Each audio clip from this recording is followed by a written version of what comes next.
চোখ রাখবো এই মুহূর্তের গুরুত্বপূর্ণ খবরে। পাঁশকুড়ায় গ্রেফতার 4 তৃণমূল নেতা। আপনাদের আরো একবার জানাই, পাঁশকুড়ায় গ্রেফতার 4 তৃণমূল নেতা। শুভেন্দু অধিকারী আত্মসহায়ক চন্দ্রনাথ খুনের পর শুভেন্দু অধিকারী ঘনিষ্ঠ বিজেপি নেতা প্রসেনজিৎ মণ্ডলের ওপর বন্দুক নিয়ে হামলার অভিযোগে পাঁশকুড়ায় গ্রেফতার 4। মুখ্যমন্ত্রী শুভেন্দু অধিকারী ঘনিষ্ঠ বিজেপি নেতা প্রসেনজিৎ মণ্ডলের উপর হামলার অভিযোগ। বন্দুকের বাট দিয়ে মাথায় আঘাত করা হয়, এমনকি বন্দুক মাথায় ঠেকিয়ে হুমকি দেওয়া হয় বলে অভিযোগ। বৃহস্পতিবার পাঁশকুড়া থানায় অভিযোগ দায়ের বিজেপি নেতা প্রসেনজিৎ মণ্ডলের। তৃণমূলের বিরুদ্ধে অভিযোগ উঠে আসছে এই গুরুতর অভিযোগ। শুভেন্দু অধিকারী ঘনিষ্ঠ পাঁশকুড়া বিজেপি নেতা প্রসেনজিৎ মণ্ডল এর আগে বিধানসভা নির্বাচনে ভবানীপুর কেন্দ্রে প্রচারে গিয়েছিলেন। এর আগে দেখা গিয়েছিল শুভেন্দু অধিকারী আত্মসহায়ক চন্দ্রনাথ রথকে গুলি করে হত্যা করা হয়েছিল, তার তদন্ত চলছে। এক মাস পেরোতে শুভেন্দু অধিকারী ঘনিষ্ঠ বিজেপি নেতা প্রসেনজিৎ মণ্ডলের উপর হামলা পাঁশকুড়ায়। কোনো প্রকারে নিজেকে বাঁচিয়ে প্রাণ নিয়ে ফিরে আসেন প্রসেনজিৎ। এমন ঘটনায় চাঞ্চল্য ছড়িয়েছে পাঁশকুড়া শহরে। এই ঘটনায় অভিযোগের ভিত্তিতে তদন্তে নামে পাঁশকুড়া থানার পুলিশ। গ্রেফতার করা হয় 4 তৃণমূল নেতাকে। গুরুপদ মুন্সি, কামাল হাসান, ভীম সেতুয়া, জাহিরুল ইসলাম এই 4 তৃণমূল নেতা গ্রেফতার হন। আজ তমলুক আদালতে তাদের নিয়ে আসা হবে।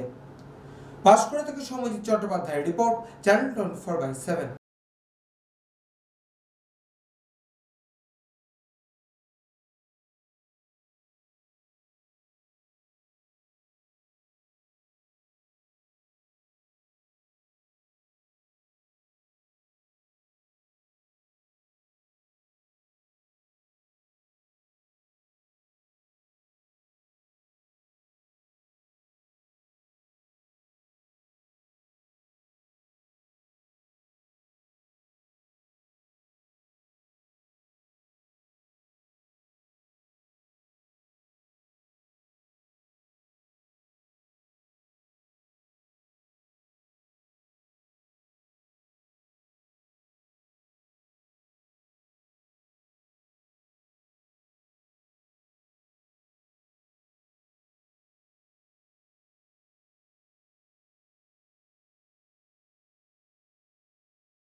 সিরাজ খান বলছি, পাঁশকুড়া পশ্চিম 205 বিধানসভার ক্যান্ডিডেট,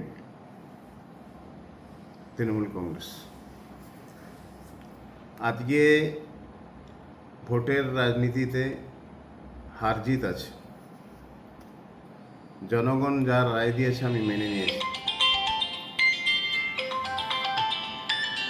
আমার অপোজিশন যে পার্টি সিন্টু সেনাপতি মহোদয় জিতেছেন, ওনাকে আমি শুভেচ্ছা জানিয়েছি এবং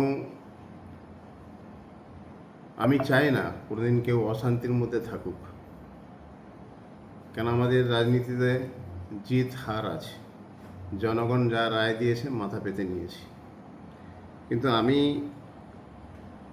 উভয় দলের, বিশেষ করে আমার দলকে তো বলবো অশান্তি যাতে না করে, এবং তার সঙ্গে আমাদের দাদা সিন্টু সেনাপতি তাকে রিকোয়েস্ট করছি, বা তাদের রাজ্যের যে বিজেপির সভাপতি আমাদের